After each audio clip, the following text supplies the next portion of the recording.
viewers, welcome back my channel. I'm Neha watching Believe in Therapy. So today's we are learning out for electrotherapy. Electrotherapy में जो हमारा topic चल रहा है वो हमारा माइक्रोवेव डायथर्मी है. सो माइक्रोवेव डायथर्मी में जो हम पढ़ रहे हैं वो इंडिकेशंस है.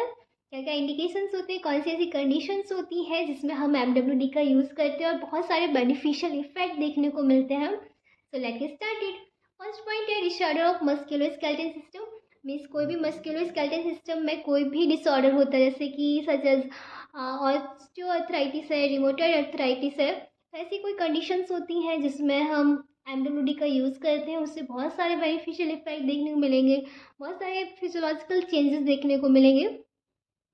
सेकेंड पॉइंट है हमारा स्प्रेन. स्प्रेन मीन्स होता है जो हमारे लिगामेंट होते हैं, लिगामेंट में कोई भी इन्फ्लामेशंस हो जाए, लिगामेंट्स के फाइबर्स होते हैं, टीयर्स हो जाए, तो उनमें हम MWD का यूज़ करते हैं. नेक्स्ट है स्टेन. स्टेन में क्या होता है, मसल्स है, हमारे टेंडन्स होते हैं, उनके फाइबर्स टीयर हो जाते हैं, इन्फ्लामेशंस हो जाता है, तो वहाँ हम MWD का यूज़ करते हैं. तो इसमें MWD का यूज़ करने से क्या होगा, हीट इफेक्ट देखने को मिलेगा. वहाँ पे हीट प्रोडक्शन होगा. हीट प्रोडक्शन होने की वजह से वहाँ का जो ब्लड सर्कुलेशन है वो इंक्रीज़ होगा, मेटाबॉलिसिस प्रोसेस होगी वो भी इंक्रीज़ हो जाएगी, जो भी न्यूट्रिएंट की रिक्वायरमेंट होती है वो वहाँ तक पहुँच जाती है. और ऑब्वियसली वहाँ पे जब हीट प्रोडक्शन होगा तो वहाँ पे फिजियोलॉजिकल चेंजेस देखने को मिलेंगे. नेक्स्ट है साइनोवाइटिस. साइनोवाइटिस में जो हमारा साइनोवियल फ्लूइड होता है, साइनोवियल मेम्ब्रेन होती है, तो वहाँ पे जो इन्फ्लामेशन हो जाता है वहाँ पे हम MWD का यूज़ करते हैं. जो जॉइंट के अराउंड होती है synovial membrane, synovial fluid accumulate होता है, भरा होता है वहाँ पे. और नेक्स्ट है बर्साइटिस. बर्साइटिस में क्या होता है, जो हमारे बर्सास होते हैं हमारे जॉइंट पे, सोलर जॉइंट पे जो बर्सा होता है उसमें इन्फ्लामेशन हो जाए तो वहाँ पे हम MWD का यूज़ करते हैं. नेक्स्ट है हेमेटोमा. हेमेटोमा मीन्स जहाँ पे ब्लड थोड़ा सा एक्यूमुलेट हो जाए वहाँ पे हम MWD का यूज़ करते हैं. नेक्स्ट है डिजनरेटिव जॉइंट डिजीज़. कोई भी डिजनरेटिव जॉइंट डिजीज़ होती है जैसे ऑस्टियोआर्थराइटिस, रिमोटॉइड आर्थराइटिस, तो ऐसी कंडीशन में हम MWD का यूज़ करेंगे. नेक्स्ट पॉइंट है हमारा इन्फेक्टिव सर्जिकल इंसिजन. जब भी कोई सर्जरी होती है उसके बाद कोई इन्फेक्शन देखने को मिलते हैं, क्रॉनिक इन्फेक्शंस, तो वहाँ पे MWD का यूज़ करेंगे. इससे क्या होगा, MWD यूज़ करने से हीट प्रोडक्शन और ज़्यादा होगा, हीट प्रोड्यूस होगी, हमारा बॉडी का जो टेम्परेचर होगा वो इंक्रीज़ हो जाएगा और ब्लड वेसल्स होंगे वो डायलेट कर जाएंगी, ब्लड का जो टेम्परेचर वो इंक्रीज़ हो जाएगा, जिससे वहाँ पे RBCs प्रोडक्शन होगा, WBCs प्रोडक्शन होगा, एंटीबॉडीज़ फॉर्मेशन होगा. इनकी वजह से यहाँ पे जो भी बैक्टीरिया वायरस होते हैं वो किल हो जाते हैं. नेक्स्ट है इन्फ्लामेशंस. इन्फ्लामेशंस होता है कोई भी एरिया पे, तो वहाँ पे हम MWD का यूज़ करते हैं. इन्फ्लामेशंस में क्या होगा, दो टाइप से MWD का मोड होते हैं. जो सब MWD हीट प्रोडक्शन के दो मोड होते हैं, कंटिन्यूस मोड होता है, पल्स मोड होता है. तो पल्स मोड में क्या होता है, हीट हमारी इस टाइप से पल्स के फॉर्म में, जैसे पल्स होती है उस फॉर्म में हीट प्रोडक्शन होगा. और कंटिन्यूस मोड में क्या होगा, सीधा कंटिन्यू हीट की सप्लाई होगी. तो हम जब भी हमारे इन्फ्लेमेशन दो टाइप से होता है, क्रोनिक और एक्यूट.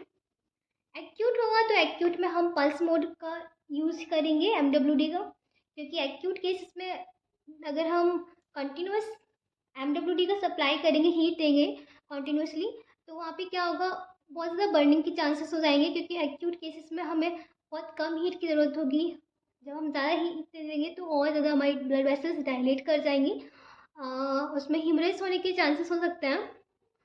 सो हम क्रोनिक कंडीशन में कंटिन्यूस सप्लाई देंगे जिससे बहुत अच्छी हीट मिले. सो ये हमारे इंडिकेशंस होते हैं. नेक्स्ट हम देखते हैं कॉन्ट्रा इंडिकेशंस. सो कॉन्ट्रा इंडिकेशंस क्या क्या होते हैं MWD के, वो हम देख लेते हैं. कॉन्ट्रा इंडिकेशन हमेशा आपको याद रखने चाहिए जब भी आप पेशेंट को ट्रीट कर रहे हैं, क्योंकि उससे ट्रीट करने से पहले आपको कॉन्ट्रा इंडिकेशंस पता होने चाहिए. फर्स्ट पॉइंट है ओवर मैलिग्नेंट टिश्यूज. मीन्स कोई मैलिग्नेंसी है पेशेंट को तो आपको ध्यान देना है MWD देते टाइम, यदि हम MWD दे रहे हैं पेशेंट को और उसकी प्रीवियस हिस्ट्री लेनी चाहिए. मैलिग्नेंसी है तो वहाँ पे और ज़्यादा सेकेंडरी ग्रोथ होने के चांसेस हो सकते हैं, मेटास्टेसिस होने के चांस हो सकते हैं, जिससे क्या होगा, जो ट्यूमर है वो स्प्रेड हो जाएगा. तो इसलिए हमें याद रखना है कि कभी भी मैलिग्नेंसी में कोई MWD का यूज़ नहीं करना है. नेक्स्ट है over ischaemic tissues. Over ischaemic tissues में क्या होता है कि जब भी हम MWD का यूज़ करेंगे तो जो टिश्यूज़ है हमारे वहाँ पे इस्चेमिया है, मीन्स वहाँ पे वहाँ पे हाइड्रोजन जो ऑक्सीजन की सप्लाई है वो कम हो गई है, और वहाँ पे ब्लड सप्लाई भी अच्छी नहीं है, तो वहाँ के जो टिश्यूज़ होते हैं वो डेथ हो उनकी होने लगती है। तो वहाँ पे भी हमें एमडब्ल्यूडी का यूज़ नहीं करना है। नेक्स्ट है डिमिनिश्ड थर्मल सेंसेशन। हमें चेक कर लेना चाहिए पेशेंट का जब भी हम एमडब्ल्यूडी का यूज़ करते हैं कि उसका जो सेंसेशन है वो कैसा है, उसकी जो सेंसिटिविटी है वो हीट एंड कोल्ड में डिफ्रेंशिएट कर पा रहा है या नहीं कर पा रहा है। तो ये सारी चीज़ें हमें चेक कर लेनी चाहिए। नेक्स्ट है मेटल इम्प्लांट। कोई भी पेशेंट आता है जिसने मेटल इम्प्लांट कराया हुआ था, मतलब फ्रैक्चर हुआ तो उसमें मेटल का यूज़ कर दिया गया, तो उससे क्या होगा, यदि मेटल है पेशेंट को और हम एमडब्ल्यूडी का यूज़ कर रहे हैं तो मेटल होगी वो हीट को अब्जॉर्ब कर लेगी।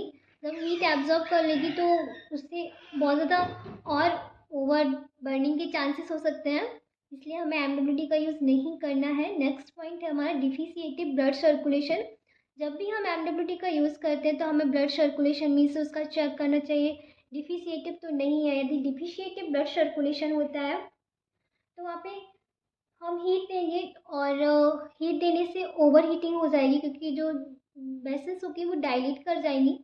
तो ओवर हीटिंग होने की वजह से वहाँ पे हमारा जो थर्मल सेंसेशन होता है मीन्स हमारा जो हाइपोथैलेमस होता है वो सिग्नल नहीं दे पाएगा कि हीट को लॉस करना है या नहीं करना है। इससे और ज़्यादा हीट होगी वो इंक्रीज़ होती जाएगी, बॉडी के अंदर टेम्परेचर होगा बहुत ज़्यादा इंक्रीज़ हो जाएगा। नेक्स्ट है कार्डियक पेसमेकर। कोई पेशेंट है वो पेसमेकर उसके लगा हुआ है, आपको चेक करना चाहिए कि कोई भी पेसमेकर तो नहीं यूज़ किया है। नेक्स्ट है हमारा आइस। आइस में क्या होता है, जब भी हम हीट देते हैं तो याद रखना है हमें गॉगल्स का यूज़ करना है पेशेंट के लिए भी और जो भी थेरेपिस्ट है उसके लिए भी, क्योंकि जो हमारी आइस होती है वो हीट को एब्जॉर्ब कर लेती है, और एब्जॉर्ब कर लेती है पर उसे लॉस नहीं करती, इसलिए कैटरेक्ट के चांसेस हो सकते हैं।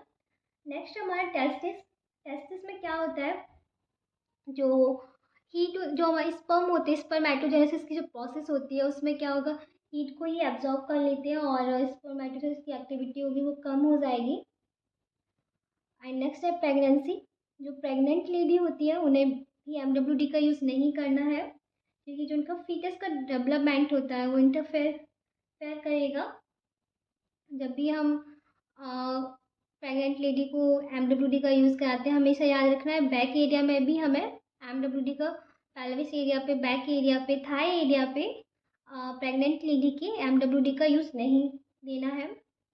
सो ये हमारे कॉन्ट्राइंडिकेशंस थे। कुछ हम इसके डेंजर्स देख लेते हैं, क्या क्या डेंजर्स, क्या क्या प्रिकॉशन है। कुछ डेंजर है एमडब्ल्यूडी के, जैसे कि बर्न हो गया। जब भी हम किसी पेशेंट को एमडब्ल्यूडी का यूज़ कर रहे हैं तो हमें उसकी प्रीवियस हिस्ट्री चेक कर लेनी चाहिए और उसका थर्मल सेंसेशन भी चेक कर लेना चाहिए। नहीं ऐसा हुआ हम जो पेशेंट है वो उसकी जो सेंसिटिविटी है वो बहुत कम है, वो फील नहीं कर पा रहा है एंड एक्सप्लेन नहीं कर पा रहा हीट हो रहा है या नहीं हो रहा, इससे क्या होगा ओवर हीटिंग हो जाएगी टिश्यूज़ पे, तो वहाँ पे बर्निंग के चांसेस हो सकते हैं। और हमें हमेशा ध्यान देना है कि एमडब्ल्यूडी जो यूज़ कर रहे हैं वो उसका फ्रिक्वेंसी क्या हमने रखी हुई है और क्या उसकी वेवलेंथ है, तो चेक करने चाहिए। नेक्स्ट है हमारा इलेक्ट्रिक शॉक। सेकंड की इलेक्ट्रिक शॉक भी हो जाता है कभी कभी, तो हमें हमेशा याद रखना चाहिए कि जो हमने कोएक्सियल केबल यूज़ की है वो कहीं से जो वायर यूज़ है वो उसमें कोई कट तो नहीं है, कहीं से करंट फ्लो तो नहीं हो रहा है, जो हमारी मशीन है वो डायरेक्टली अर्थ से कनेक्ट तो नहीं है, और पेशेंट को भी बोलना है कि आपको मशीन को टच नहीं करना है। एंड जो इसकी इंटेंसिटी होती है उसे भी इंक्रीज़ नहीं करना है, ऐसी इंटेंसिटी हम उसका इंक्रीज़ कर देंगे तो शॉक, इलेक्ट्रिक शॉक होने के चांसेस हो सकते हैं। तो ये डेंजर है। कुछ प्रिकॉशन भी हमें रखने चाहिए, जो पेशेंट को बताने चाहिए कि आपको आंखों के आसपास हमें जो एमडब्ल्यूडी है वो यूज़ में नहीं लानी है, गॉगल का यूज़ करना है। और जो एमडब्ल्यूडी का हमें कभी भी मेल गोनेट्स में मीन्स यूज़ नहीं करना है, टेस्टिस के एरिया पे, पेल्विक के एरिया पे हमें कभी भी एमडब्ल्यूडी मशीन्स नहीं देनी है। और जो भी मेटल सरफेस होती है वहाँ पे भी हमें यूज़ नहीं करना है। और जो फ्रिक्वेंसी है उसे बहुत ज़्यादा हाई नहीं करनी है। और पेशेंट को जो भी हम पेशेंट के ईयर के आसपास, आई के आसपास एरिया पे हमें एमडब्ल्यूडी का यूज़ नहीं करना है। ये कुछ प्रिकॉशंस रखने होंगे आपको जब भी आप एमडब्ल्यूडी का यूज़ करेंगे। सो आज का इस हमारे वीडियो में एमडब्ल्यूडी पूरा कंप्लीट होता है। आई होप आपको हमारा एमडब्ल्यूडी समझ आया होगा। सो यदि आपको हमारा वीडियो अच्छा लगा हो तो प्लीज़ लाइक एंड सब्सक्राइब। एक वीडियो हम लाएंगे जिसमें हम आपको एमडब्ल्यूडी मशीन दिखाएंगे कैसे काम करती है। Thank you.